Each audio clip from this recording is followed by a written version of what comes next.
This is The Testaments by Margaret Atwood, published in 2019. And as most people know, it's a follow-on from her classic book, The Handmaid's Tale.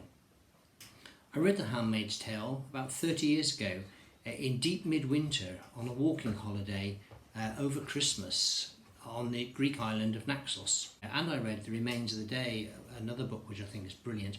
And I don't think I've ever read two such powerful books, very different books, but consecutively like that, and over quite a short period of time. So what I haven't done is watch the TV series and spin-off that's come from The Handmaid's Tale. I didn't really want to, because The Handmaid's Tale stayed with me. It was so powerful. I wanted to just let it linger and marinate in my brain as time went on. So I don't know what's happened in that TV series and how familiar people are with the original Handmaid's Tale book. But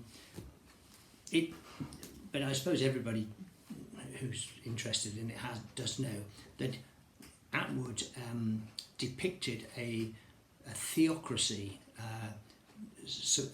that had sort of arisen somewhere in part of America. It's a bit vague. It's set in the nearish future. We don't quite know how it's happened, but basically most women are infertile, and the women who can bear children have to serve as handmaids to rich, wealthy, powerful couples who can't have their own children, and their children are then taken off them as babies immediately and become the property and offspring, so-called, of these powerful men and their powerful wives. And it is really quite horrific the way these handmaids are treated. After I'd finished reading this book, I was really uncomfortable about being a man, and I think I began to really understand what people were talking about in terms of the kind of the patriarchy. And this book just hammered home the real problems that had to be sorted out over gender. The political and the personal were kind of woven right into one. Anyway, I mean, I think The Testaments won the Booker, but in a sense this should have won the Booker. I mean, it was such a landmark novel, I think, in kind of post-war history. We don't know exactly how this country, Gilead, which is located somewhere in the United States, we don't know how it arose, but we do know from this book that it ended, because at the end she's got a few pages, and they're really, really good.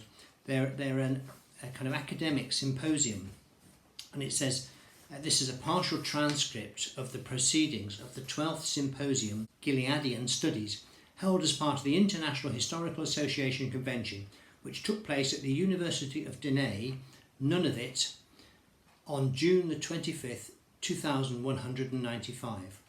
And then she has loads and loads of fun about academic conferences and the kind of slight pomposity and people taking themselves far too seriously sometimes, and the conventions.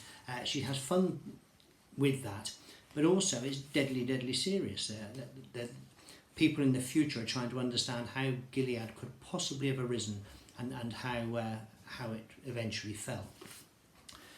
The Testaments is a sequel in the sense that it does deal with the fall of Gilead, and it also tells you more about how this state arose and the violence it used to both in terms of its creation and then in terms of maintaining its order. I won't say a great deal about it, actually. I've talked about The Handmaid's Tale as well. There are three characters in here. One is Aunt Lydia, who's a powerful and scary figure in The Handmaid's Tale. She tells her story in here. She's one of the narrators. And the other two narrators are a young girl who has been brought up in Gilead, and she has a very limited worldview and a very limited education.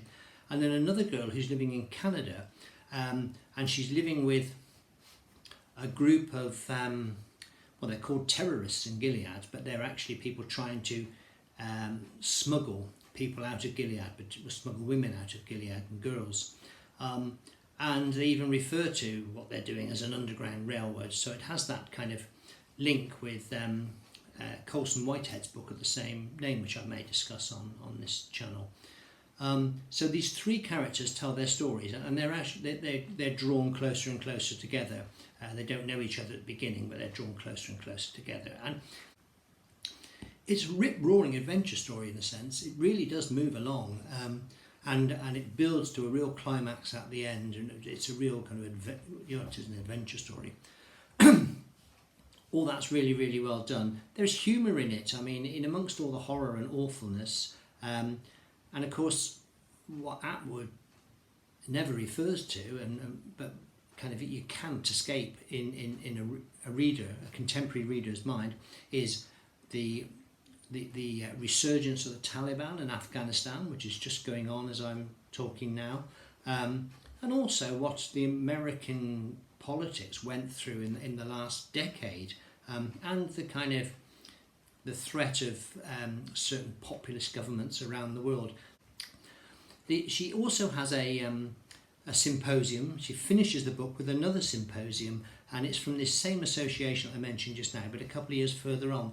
And what I found, I mean, and she has wit and fun again at academics' expense. She's very good at that. She must have known a few, as I have.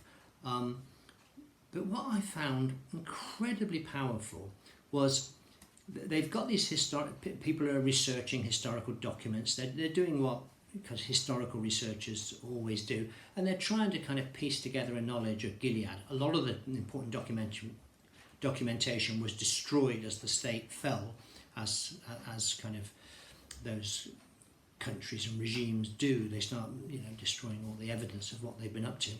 But what I thought was wonderful and wonderful writing was, in these kind of research documents, they find vague traces of the three characters who've been the narrators of this book. They're not quite sure who they were. They're not quite sure if they got the name right. I mean, I was moved by the fact that people whose you get so close to in a book, you can hear their hearts beat as a reader. You're with them, and they are so fully human, and that in a couple more hundred years, they're tiny dots in history, and most of their definition and their character and their reality, it's all gone away, and there's just a tiny fragment, a bit of a name or a bit of a notion of what they might have done. And I just found it incredibly moving. I had tears in my eyes at the end, just at the kind of the huge significance those people have in this book, and then the huge cosmic insignificance they have with the passage of time. And of course, that's speaking to us all. So it's a powerful book, this, as I think everybody knows, and as was its predecessor.